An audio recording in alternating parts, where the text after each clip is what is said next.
Hello and welcome to Best Replays of the Week. In this episode we have a black dog making a mess, an invader Top Gun Steel Wall Conqueror, and an invisible defender. Roll intro!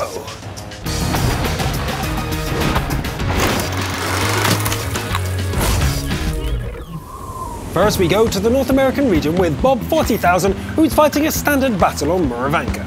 This black dog is the best tier 8 light in the game after all the changes, so let's see how it can operate in a tough tier 10 matchup. The Eastern Forest is a great place to use this light's camo and gun depression.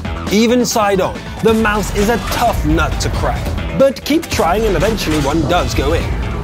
This ISU, however, is much more attractive.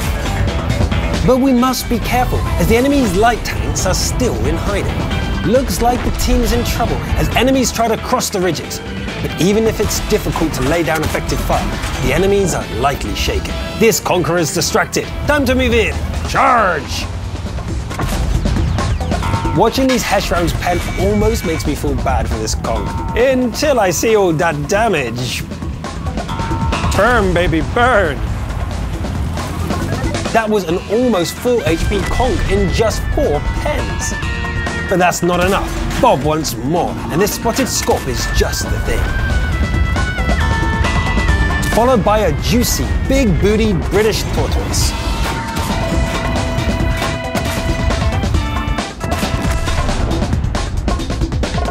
Bob's teammate gets wrecked by the FV. Revenge is needed. Rom nom nom.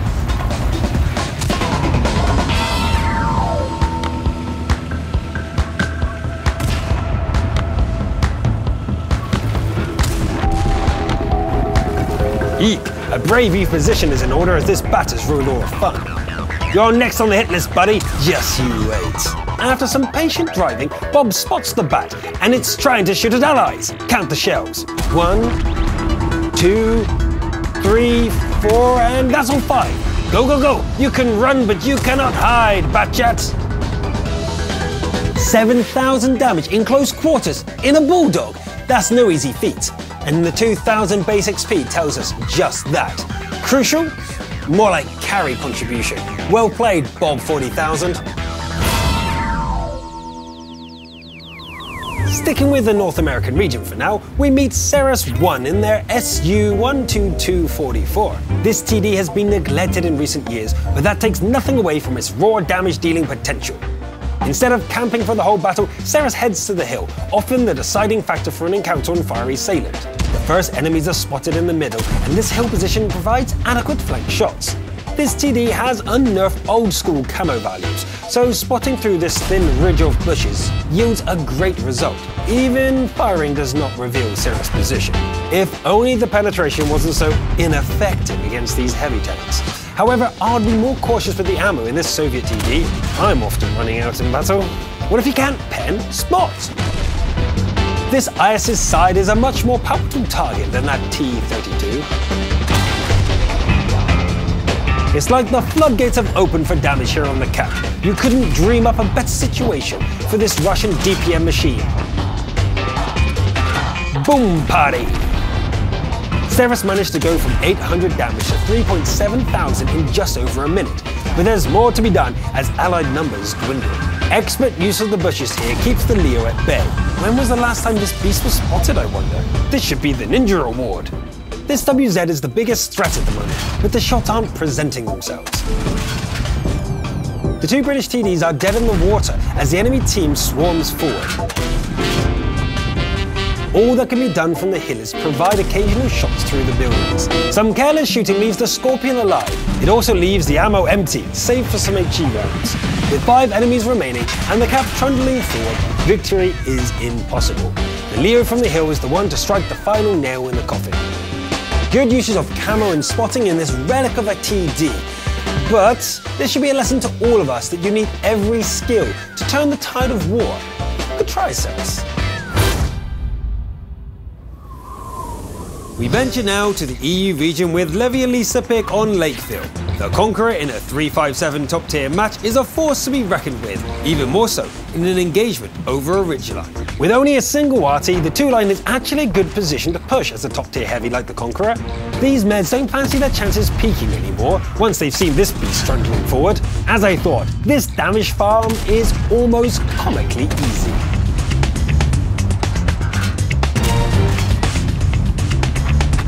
That Jagdpanther has had enough and backs off. However, the rest of their team hasn't got the message yet. Let's hammer it home some more.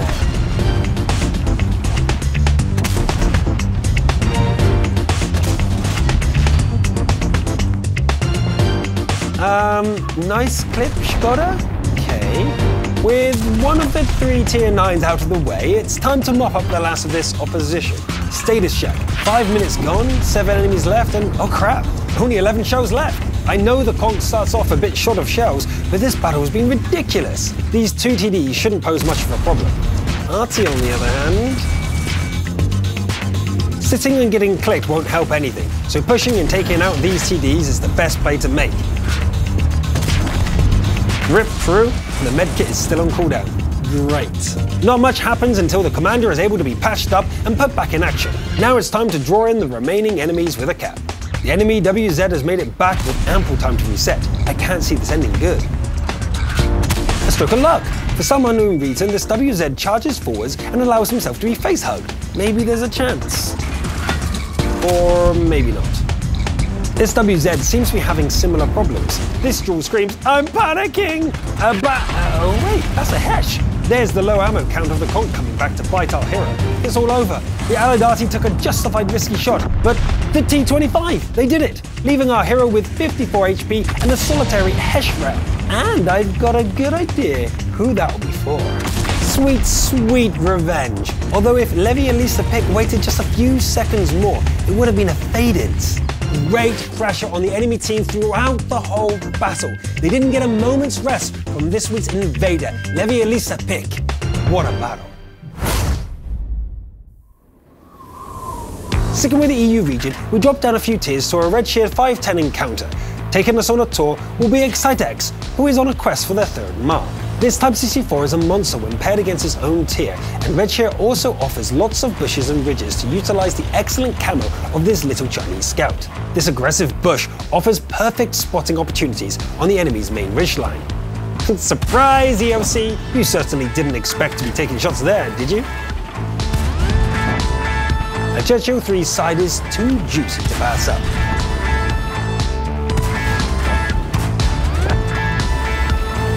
Trying to passive scout MT25? Pay the price for sitting exposed for too long. Burn, baby, burn. The fire eats away this Churchill's health like candy, and a quick calculation tells our hero that there's no need to stay exposed. The flames finish the job. 2 revenge shots from these enemies leave the little Type 64 on half HP. Revenge is swift, but it proves mistakes are instant in this machine. Abusing the terrain quickly shuts this Panzer forward down.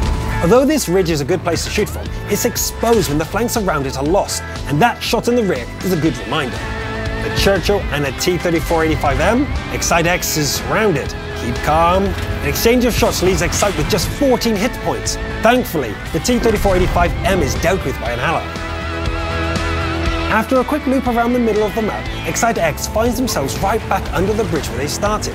Surrounded on 3 sides, perhaps the river can provide the means of escape. Take every opportunity to do damage, then move! Notice it's 1 versus 6 now? Rapidly altering our location is the best way to keep the enemy team scattered. Don't get distracted. Use the clock, Luke. Excite. Found you, Hellcat. 1 shot, 1 kill. Some of the wiser Reds have caught on and started a cap, but not all. 3 others have continued their hunt. Good shot! Not so good, but this stir fluffed their shot.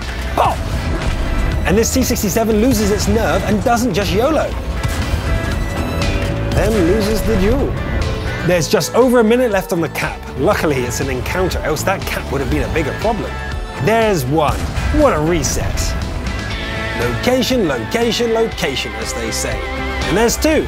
Well, likely thought the battle was won and went AFK. 1 versus 1. and 2 minutes on the clock. There it is, and a beautiful pen puts the Churchill down to 1 shot. Oh, it went to cap, did it? Interesting choice. Relocate once more, and that's game. Well done, Excitix. A 1v6 is never an easy thing to do, but you did it without missing a step. Achieving your 3rd mark and a Kalabanov's hopefully makes our Defender award a little bit sweeter. We have arrived at the pinnacle of the show. Elite Soldier 972 has volunteered to be our star from the North American region. This Martian is seldom spotted on the battlefield, despite being a recent introduction. Its gun and armor are not spectacular, and it struggles at range. However, Elite Soldier is going to prove to us that the Martian cannot be overlooked on a map such as Airfield. Much of the fighting in the standard heavy area actually favours this type of tank. Right away we get a good example of what not to do.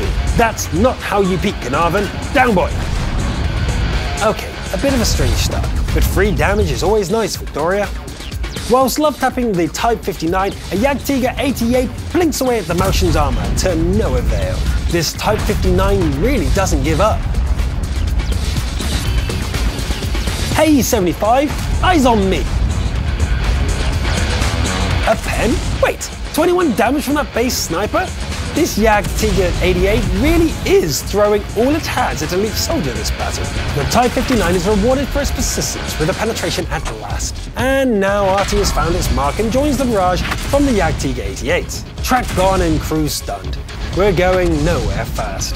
Finally, the track is up long enough to destroy the pesky Type 59. And why not this T-54 while we're at it?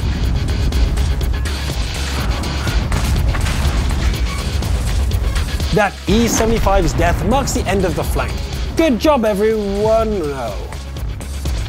Middle is lost, and the enemies have now swarmed up the center road, so our hero must turn to engage. IT-32, forget about the Jagdtiger 88. Even from the rear it can't do anything.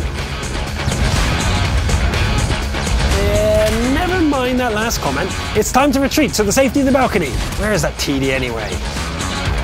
There! Good job, IS-6. Oh, and the Artie. Very good job, IS-6. Hello there, Defender, if you insist. This T-28 prototype was a bit too eager and got slapped for its trouble. A nicely placed hatch snipe reduces the most dangerous tank on the enemy team to a smoking wreck. The only ally that remains is an Artie, and Elite Soldier is surrounded. Surprise! IS-6! Oh, and the Jagdtiger. I'm going to enjoy this.